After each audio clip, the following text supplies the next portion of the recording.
नमस्कार, मैं डॉक्टर रजनीश कुमार आप सभी का एक बार फिर से हार्दिक स्वागत करता हूं।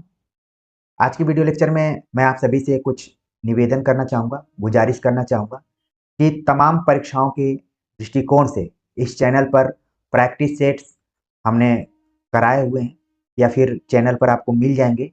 तो इनका उपयोग आप कैसे करें? क्योंकि आप जानते हैं कि किसी भी परीक्षा में आप बैठने जाएँगे, तो कुछ ऐसे पुराने ट्रेडिशनल प्रश्न होते हैं जो कि हमेशा नए तरीके से पूछे जाते हैं। कई बार हूबहू पुराने तरीके से ही पूछे जाते हैं, कई बार वही नए ढंग से पूछे जाते हैं। तो उनको हमें बिल्कुल इग्नोर नहीं करना है। इसीलिए हम प्रैक्टिस सेट भी करते हैं ताकि हम अपना रिवीजन करते रहें और कम से कम जो पुराने प्रश्न हैं, वो आगामी परीक्षाओं में गलत ना हो। तो इसको ध्यान में रखते हुए हमने तमाम प्रैक्टिस सेट्स करवाए हुए हैं और लगातार हम लोग कर भी रहे हैं। जैसे-जैसे परीक्षाएँ आ रही हैं, उन परीक्षाओं को ध्यान में रखते हुए हम प्रैक्टिस सेट भी कर रहे हैं और साथ में सब्जेक्टिव नॉलेज के लिए तो ये चैनल बनाया ही गया है। तो जब भी आप प्रैक्टिस सेट देखिए, तो सबसे पहले आपके मन में ये आए कि आप अपने लिए देख रहे हैं। आप अपने जीवन में कुछ करना चाहते हैं, इसलिए इस चैनल से जुड़े हुए हैं और जो भी प्रैक्टिस सेट है, उसको अपने लिए आप देख रहे हैं। दूसरा है कि आप उसको देखते हुए एकदम से लीन हो जाइए।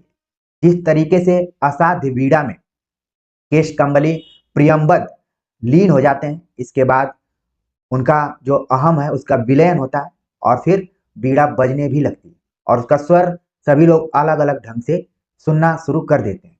तो असाध्य वीड़ा की तरह इस प्रैक्टिस सेट से आप एकदम से लीन हो जाइए, जिससे कि आपको ये पता ही नहीं चले कि आपका समय कब खत्म हो गया या फिर आप कब से पढ़ना शुरू किए थे और पूरे अभ्यास सेट को देख लिए। बोरियत के साथ नहीं बल्कि तन्मयता के साथ आपको जुड़ना है, तादात्म्य स्थापित करते। प्रैक्टिस सेट को देखते हुए ये भी देखना है कि कितने इसमें पुराने प्रश्न आए हुए थे और कितने नए प्रश्न हैं। जो पुराने प्रश्न हैं, उनको बारीकी से एकदम से आपको ध्यान में रखना है कि ताकि ये सभी प्रश्न आगे की परीक्षा में आएँ, तो आप बिल्कुल वहाँ पर उसको गलत ना करें और जो नए प्रश्न हैं, उनको आप अपनी कॉपी पर ज़रूर नोट करें। इस प्रैक्टिस सेट को आप देखेंगे कब?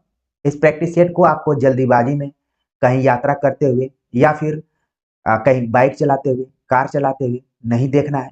आपको सभी कामों को निपटाने के बाद इस प्रैक्टिस सेट को देखना है। यानी जब आपको लगे कि हाँ, मेरे पास समय है, तब आप इस चैनल को ओपन कीजिए, खोलिए और फिर प्रैक्टिस सेट लगाना शुरू करिए।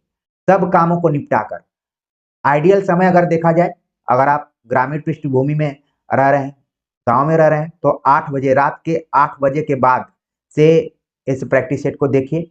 कम से कम 2 घंटे आप इस चैनल पर ज़रूर व्यतीत कीजिए क्योंकि एक ऐसा चैनल है, ऐसे प्रयास से बनाया गया है कि आपके कीमती समय को ध्यान में रखा गया है। तो सभी कामों को निपटा कर आपको करना है रात 8 बजे यानी खाना-पीना खाकर, हाथ-मुँह धोकर और भी जो घर के काम हैं, उनको करते हुए जब घर वाले सोना शुरू कर दें, अगर कोई खर्राटा लेने वाला नहीं है, तो उसके बगल में आप कान में लीड लगाकर पूरे इस प्रैक्टिस सेट को देख सकते हैं। ठीक है? इसके बाद आप प्रैक्टिस सेट देखेंगे तो आपको खुद इस चीज़ का आभास होगा, एहसास होगा कि आपकी जो सीटिंग क्षमता है, जो पढ़ने की क्षमता है, उसमें क्या हो रहा है? वृद्धि हो रही है, उसमें विकास हो रहा है। अक्सर परीक्षाओं की तैयारी करने वाले विद्यार्थियों में एक चीज़ की प्रॉब्लम होती है कि वो सीटिंग अच्छे से नहीं कर पाते हैं, यानी कि 2 घंटा, 3 घंटा, 4 घंटा बैठ के कंसंट्रेट होके नहीं पढ़ पाते हैं। तो ये प्रैक्टिस सेट आपकी सीटिंग क्षमता को बढ़ाने में भी कारगर होगी, ऐसी मैं उम्मीद करता हूँ। और कब आपको देखना है? जब आप सेल्फ स्टडी कर लें और आपका मन पढ़ने में न लगे, तब इस प्रैक्टिस सेट को देखिए आप, ठीक है? और परीक्षाओं के पहले तो ज़ाहिर-सी बात है कि देखना ही पड़ेगा क्योंकि मैंने ऊपर जितनी भी बातें बताई, ये सब एक परीक्षार्थी के लिए बड़ा ही ज़रूरी है कि कई बार उनके लिए समय का अभाव हो जाता है, उनका मन नहीं लगता है, उनको समझ में नहीं आता है कि क्या इस बार नए सवाल पूछे जाएँगे, पुराने सवाल पूछे जाएँगे। तो दोनों तरीके के सवाल मिक्स रहते हैं और समय का जैसे मैंने बताया कि कब वो अपने टाइम टेबल का निर्धारित करें, उस हिसाब से वो अपनी तैयारी करें। तो मैंने समय बता दिया कि ये आइडियल समय होता है, चाहे आप गाँव में रह रहे हो, चाहे शहर में रह रहे हो। फिर सीटिंग क्षमता विद्यार्थियों के लिए सबसे बड़ी समस्या होती है कि वो नहीं ज़्यादा बैठ पाते हैं, उनका दिमाग नहीं लगता है या फिर मन नहीं लगता है। और कब पढ़ना है इसको? जब आप एकदम से ऊब जाएँ, तब आपको लगे कि लाओ कुछ प्रैक्टिस सेट हम देख लेते हैं। तो इसी हिसाब से आपको पढ़ना है और पूरी तन्मयता के साथ किसी भी परीक्षा में आप बैठने जा रहे हो, तो एकदम से आप ये मान कर चलिए कि जो भी प्रैक्टिस सेट यहाँ पर आपको प्रस्तुत किए जा रहे हैं, वो सिर्फ़ और सिर्फ़ आपके लिए।